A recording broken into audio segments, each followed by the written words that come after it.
Sweden में कुरान पाक की बेहुरमती खिलाफ सिंध समेत सॼे मुल्क में कुरान पाक के तकस जो ॾिहाड़ो मल्हाए पियो वञे। कराची, इस्लामाबाद, लाहौर, कोयटा, पेशावर में एहतजाजी रैलियों, हैदराबाद, सखर, लाड़कानी में ख़ास नवाबशाह में एहतजाजी मुज़ाहरा, जेकबाबाद, खैरपुर, मिठी, जामनवाज अली, कश्मोर, ओबावड़ो, टंडे, रहीम खान बेन शहरन में भी एहतजाज।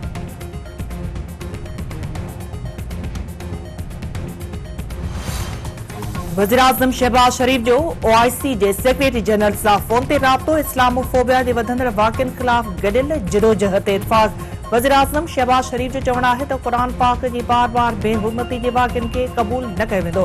क़ुरान पाक जी बेहुरमती सां मुस्लमाननि जा जज़्बा मजरूह थिया आहिनि।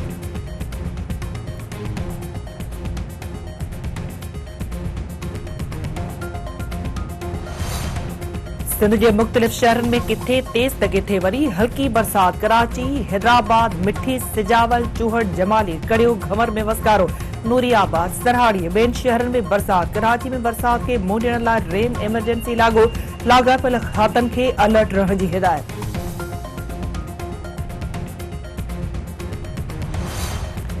IMF के वफ़द तरफ़ा समूरन सियासी पार्टियुनि सां मुलाक़ात करण जो फ़ैसिलो। आलमी मालियाती इदारे जो वफ़द PP मुस्लिम लीग नून ऐं तहरीक इंसाफ़ अफ़गान सां मुलाक़ातूं कंदो। तर्जुमान जो चवणु आहे त मुलाक़ातुनि जो मक़सद चूंडुनि लाइ नई प्रोग्राम बाबति हिमायत हासिल करणु आहे।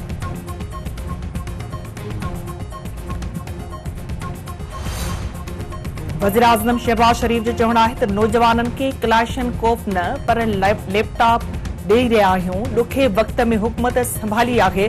मुल्क जल्द पंहिंजे पेरनि ते बीह वेंदो। बेनज़ीर इनकम सपोर्ट प्रोग्राम ज़रिए समूरनि सूबनि में अरबे रुपया विरहाया आहिनि। बरसात बोर्ड सबबि 3 करोड़ 30 लख माण्हू मुतासिर थिया।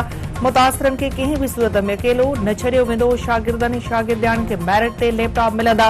कंहिं वज़ीर या सलाहकार जी सिफ़ारिश क़बूल न कई वेंदी। वज़ीर-आज़म शहबाज शरीफ बेनज़ीर इनकम सपोर्ट प्रोग्राम तहत समाजी तहफ़ुज़ अकाउंट जो इफ़्तिताह करे छॾियो। शागिर्दनि शागिर्दियाणियुनि में लैपटॉप ऐं क्रिकेट जी आलमी जंग में हिस्सो वठंदड़ टीमुनि। खानपुर में इंडस हाईवे ते हिकु ॼणो बेदर्दीअ सां क़तल। हथियारबंदनि गुलाम कादिर बडाणी खे गोलियूं हणी क़तल करे छॾियो।